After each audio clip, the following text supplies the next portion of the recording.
Welcome back to Les Schwab Tire Center's Outdoor GPS, presented by Fisherman's Marine and Outdoor. Welcome back, everyone. Now, for all you that aren't waterfowl hunters of any kind, thank you. I'm kidding. We're talking about keeping your duck gun up and running, okay? Now, it's a month in, and myself, I haven't touched my gun since I cleaned it prior to the season, and the main reason for that is I shoot a Beretta A400 Extreme, and I could literally bury that thing in mud, and it's gonna operate, okay? So I don't have to clean it. That's one of the reasons why I've shot this thing for 12 years, 12 seasons. Greatest shotgun on the planet, in my opinion. Simple as that.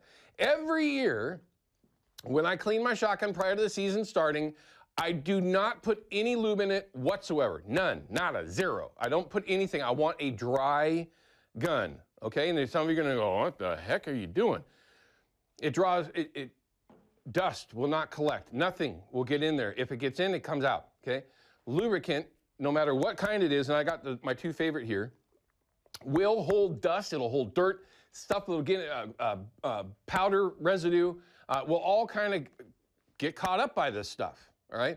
So in the beginning of the season, I literally, I clean my shotgun, I use the Hops cleaner, you know, the old school gun solvent, nothing fancy, get it all out of there, and then once my gun, which is about now, starts to slow down a little bit, and this all depends on the type of ammunition that you're shooting, okay?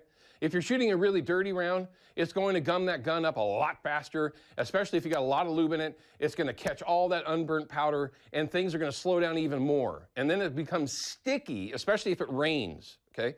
So here's my best advice. Run your gun dry. And I know a lot of you are gonna go, what? And I'll be honest with you, there's some American guns that you cannot run dry. So some of them, you're gonna have to kind of play with. I had really difficult times with my Brownings and Winchesters. Things have changed a little bit in the last decade or so. So that being said, you know, you're gonna have to understand what it is that you're running. But 9 out of 10 of them, you run them dry. Now, when they start to slow down a little bit, I like to use the Slip 2000, okay? It is an extremely good lube.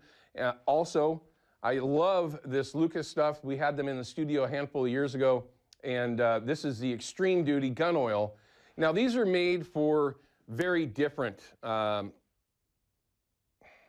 applications, okay? So they're both very military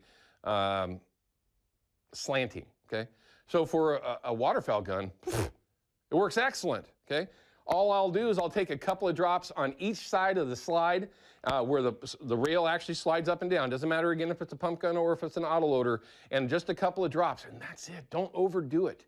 You're gonna look inside that thing, and if you see a whole bunch of weird powder, or if you slap the receiver and you see stuff fall out of there, unburnt powder, that's the time. Forget it. Just pull the whole thing apart and clean it, okay, at that point. But you can buy yourself quite a bit of time with a dry gun, halfway decent ammo that's not too dirty, okay?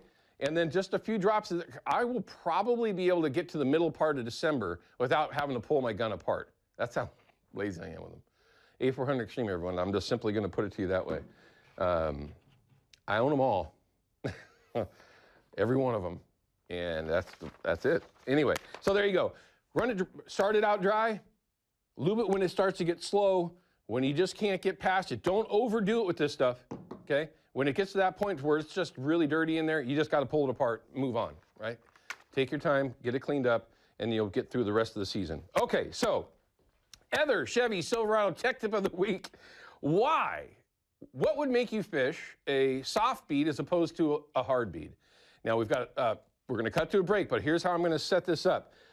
Soft beads, well, there's a lot of moving parts.